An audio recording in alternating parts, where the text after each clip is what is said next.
daawadayaal mas-uuliyiintii ugu faraha badnaa ee xisbiga wadani ka tirsan oo lagu xidhay maanta magaalada Hargeysa caasimadda Somaliland ayaa waxaa la sheegayaa in jeelka loo taxaabay mas-uuliyiin aad u fara badan. sidoo kale waxaa jira iyaguna dad shacab ah oo xalay ka hadlay madal si weyn looga taageerayay banaanbixii uu xisbiga wadani ku dhawaaqay ee la sheegay inuu dhaci doono Khamiista.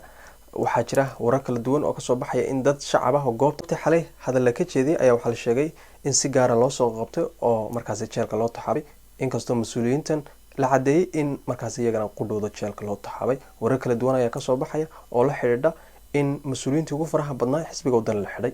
odayaal mas-uuliyiinta la xidhay waxaa kamid ah xogayaha ciyaaraha Yuusuf Nuux Tadhase iyo sidoo kale gudoomiyaha gobolka Maroodijeex ee xisbiga wadani. sidoo kale waxaa la xidhay Mujaahid Xasan Dugulo oo markaasi kamid ah mas-uuliyiinta xisbiga wadani. sidoo kale waxaa jira Mukhtaar Yuusuf Raage Migisti oo isaguna kamid ah mas-uuliyiinta ka tirsan xisbiga wadani oo lagu xidhay magaalada Hargeysa.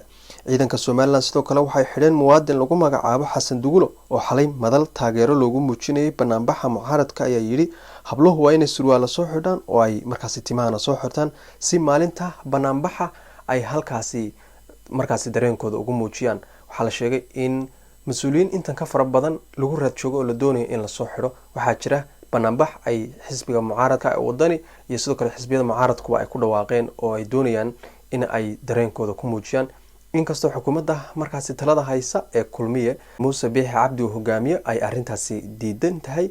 taliyaha ciidanka markaasi booliska Somaliland General Dabagale ayaa sheegay in aan cidna laga ogolaanayn cid kasta oo markaasi banaanbax ka sameynaysa guud ahaanba Somaliland, inkastoo xisbiyada mucaaradkuna ay hore usoo sameeyeen inkastoo ay qaybkood ay soo fashilmeen, haddana waxaa jira markaasi mudaharaad loo balansan yahay oo ay sheegeen inuu mid salmiye yahay oo lagu qabanayo guud ahaan Somaliland.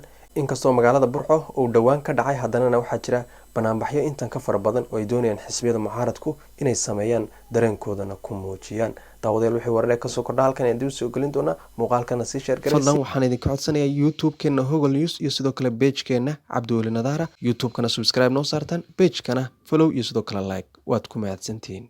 fadlan waxaan idinka codsanayaa YouTube-keena Hogol News iyo sidoo kale page-keena Cabdiweli Nadaara. YouTube-kana subscribe noo saartaan, page-kana follow iyo sidoo kale like. waad ku mahadsantihiin.